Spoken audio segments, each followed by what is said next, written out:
ಕೊನೆಯದಾಗಿ ಏನು ಹೇಳ್ತಾರ ಉಪನಿಷತ್ತುಕಾರರು ಅಂದ್ರ ಅತಿಥಿ ದೇವೋ ಭವ ಅಂತ ಹೇಳ್ತಾರ. ಯಾರಾದ್ರೂ ನಿನ್ನ ಮನೆಗೆ ಹಿಂಗ ಅಂಗಳಕ್ಕೆ ಬಂದ ಅವರನ್ನ ಒಂದಿಷ್ಟು ಒಳಗ ಕರಿ, ಅವರ ವಿಚಾರವನ್ನ ಮಾಡು, ಅವರಿಗೆ ಪ್ರಸಾದವನ್ನ ಉಣಭವಿಸು. ಇದು ನಿನ್ನ ಜೀವನ ಆಗ್ಬೇಕು ಅಂದ್ರು. ಅದನ್ನೇ ಬಸವಣ್ಣನವರು ಕೊಡಲಿಲ್ಲದಿದ್ದಡೊಂದು ಗುಣವಿಲ್ಲದಿದ್ದಡೆ ಅಂತ ಹೇಳ್ತಾರೆ. ನಿನಗೆ ನಿನ್ನ ಮನೆಯೊಳಗ ಏನೂ ಕೊಡಾಕ ಆಗದೇ ಇದ್ರು ಪರವಾಗಿಲ್ಲ, ಎರಡು ಒಳ್ಳೆಯ ಮಾತುಗಳನ್ನ ನೀನು ಅವರಿಗೆ ಕೊಡು, ಒಂದಿಷ್ಟು ಎರಡು ವಿಚಾರಗಳನ್ನ ಅವರ ಜೊತೆ ನೀನು ಹಂಚಿಕೊಳ್ಳು. ನಿನ್ನ ನಾಲ್ಗಿ ಚಲೋ ಇತ್ತಂದ್ರ ಇಡೀ ನಾಡು ಚಲೋ ಇರುತ್ತ ಅಂತ ಗಾದೆ ಮಾತು ಹೇಳುತ್ತೆ. ಇಡೀ ನಾಡು ಚಲೋ ಇರ್ಬೇಕಂದ್ರ ನಾವಾಡುವಂತಹ ಮಾತು ಚಲೋ ಇರ್ಬೇಕು. ಒಬ್ಬೊಬ್ರು ಹಿಂಗಿರ್ತಾರಲ್ಲ ಮಾತಾಡಕತ್ರ, ಅವರು ಬಾಯಿ ಬಿಟ್ರೆ ಜಗಳ ಹಾಕೈತ್ ನೋಡು ಊರಾಗ, ಹೌದಲ್ಲ?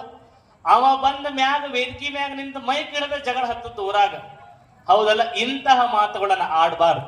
ಬೆಂಕಿ ಹಚ್ಚುವಂತಹ ಮಾತುಗಳದಾವು, ದೀಪ ಹಚ್ಚುವಂತಹ ಮಾತುಗಳು, ಎರಡು ಮಾತುಗಳದಾವು. ನಮ್ಮ ಮಾತು ಆಡಿದ್ರ ಇನ್ನೊಬ್ಬರ ಹೃದಯದೊಳಗ ಪ್ರೀತಿಯ ಜ್ಯೋತಿ ಹತ್ತಬೇಕೇ ವಿನಃ ಬೆಂಕಿ ಹತ್ತಬಾರದು.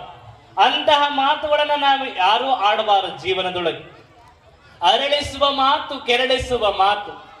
ಒಬ್ಬೊಬ್ರು ಮಾತಾಡಿದ್ರ ಮುಂದ ಕುಳಿತಂತವರ ಮುಖದೊಳಗ ಅರಳುತ್ತ, ನಗು ಬರುತ್ತ.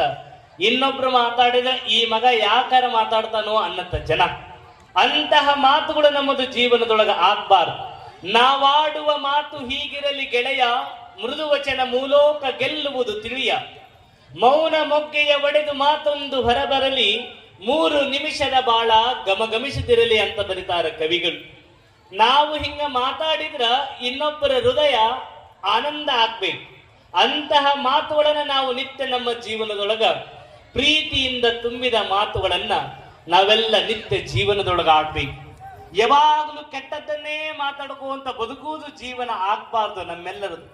ಭಗವಂತ ನಮಗ ಬಾಯಿಯನ್ನ ಕೊಟ್ಟಾನ ಅಂದ್ರ ಇನ್ನೊಬ್ಬರನ್ನ ಬೈಲಿಕ್ಕೆ, ಇನ್ನೊಬ್ಬರನ್ನ ನಿಂದನೆಯನ್ನ ಮಾಡಾಕ, ಇನ್ನೊಬ್ಬರಿಗೆ ಶಾಪವನ್ನ ಕೊಡಾಕ ನಮಗ ಭಗವಂತ ಬಾಯನ್ನ ಕೊಟ್ಟಿಲ್ಲ.